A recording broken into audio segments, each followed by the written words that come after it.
Welcome, everybody, to another episode of Weird Wednesday. I am John House. We're Used Toy here at BaloneyBrain.com. Today, broadcasting from the Old Crow Bar with my partner in crime, Daryl House, or Suburban Hobo. How you doing, Daryl? I'm good, but I could use a Coors Light. Well, you know, I got the Budweiser right behind me, the big Bud Hey, you know what? sign. I just saw an article in the newspaper the other day that said more accidents involving alcohol are related to Budweiser than any other alcohol. Well, that's because Bud Light's the number one selling beer, at least around here. When you say Bud, That's an oldie but a goodie. yeah, really. But I thought that, first of all, I thought they must hate that. Second of all, I thought they must love that. Third of all, I thought they must hate that.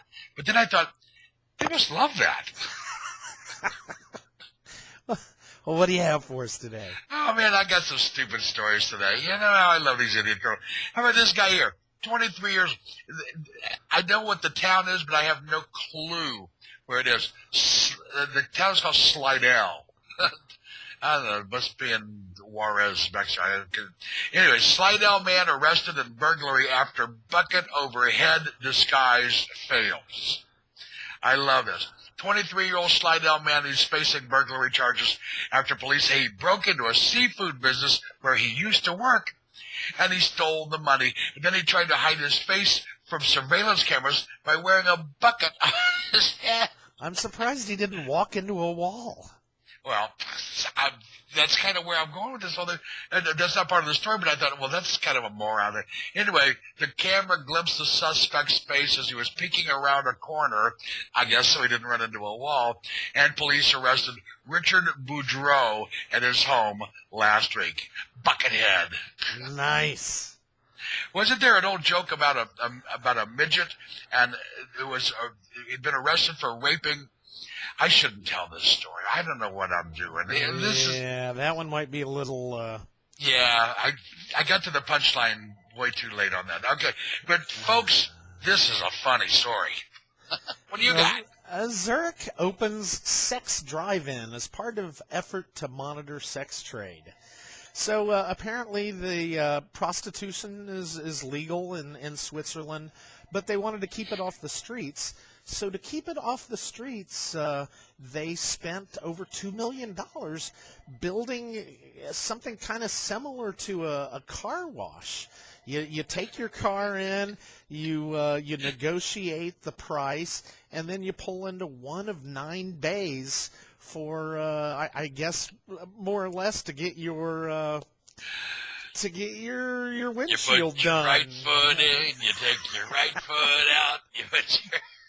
Well, the thing is complete with security guards and social workers on hand, and the sex stalls are expected to be open from 7 p.m. to 5 a.m. daily, and the women there have to pay nightly taxes on their service. Oh, you know,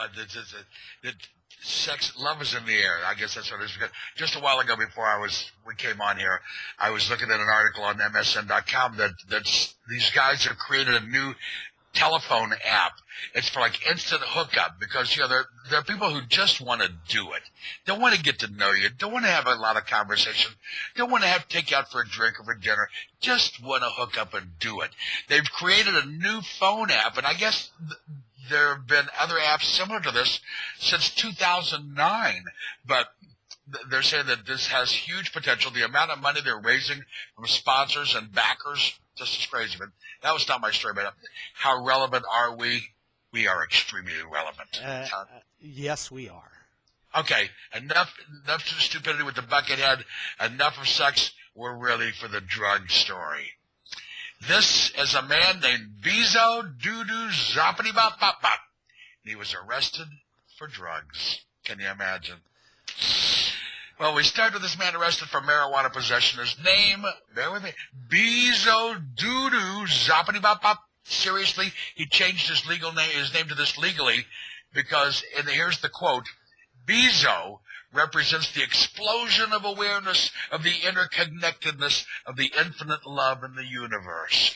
Doo-doo is the struggle of our daily lives with that awareness, that with love comes chaos. And zappity-bop-bop-bop is the outcome of that struggle, which is often ironic, especially because all life ends in death. End quote. Wow, he does sound like a druggie. He thought... it must be from Colombia. That's the other Well, thing. speaking of druggie, and Oh. you've also brought this up before, that the problem with kids is parents. Susan Van Hout, Oregon woman, allegedly gave son a ride to make a heroin deal with undercover cop. I can't picture this. Hey, Mom, you want to run me over to sell some heroin real quick? I gotta deliver the smack.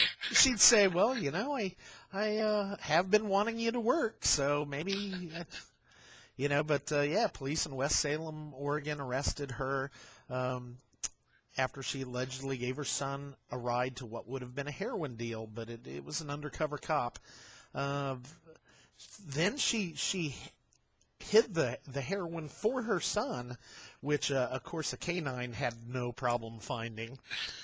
But the irony is that the boy, 25 years old, had only been released from the county jail 2 days earlier.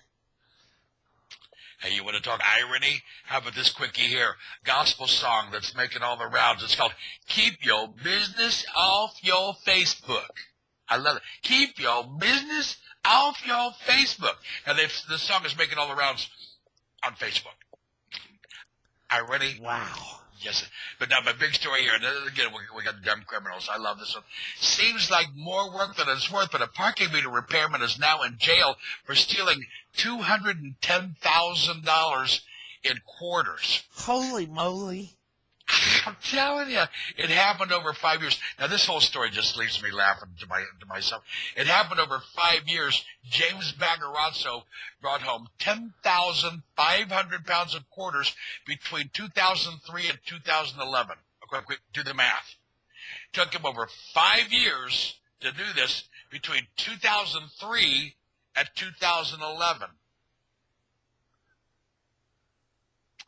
I don't know, writers, they're as stupid as I am sometimes.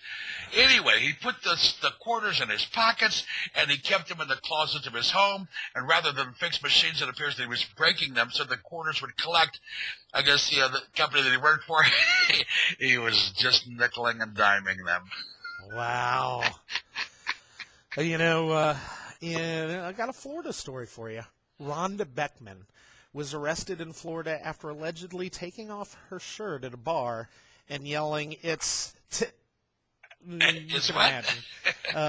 it's blank time." We like movies. So she took off her shirt. You got to see this girl putting up a picture. Pretty rough. I'm blind. She bared it all at Captain Jack's Sandbar and Grill in Fort Pierce on August 2nd and refused to put her clothes back on. So they called police. The police got there. She was on the dance floor, and calling the officer who showed up a piece of blank and she called them bad words. So she was charged with indecent exposure, lewd, lascivious behavior, and disorderly intoxication. But it didn't stop there. Oh, no. She was put into the back of the patrol car, kicking and screaming, where she once again repeated, "It's time, and I'll take everything off. I'm getting arrested for indecent exposure. Look at this, baby." And she tried to take everything off. So. She must have been a real bark dog if they got her, if the bar called because she wouldn't put her clothes back on. It's pretty rough, let me tell you. But the funny thing is apparently her address is listed as homeless. So, she had enough money to get intoxicated, but not enough to, get a roof over her head. Well, these are tough times for a lot of people. It's a sad story. What is that?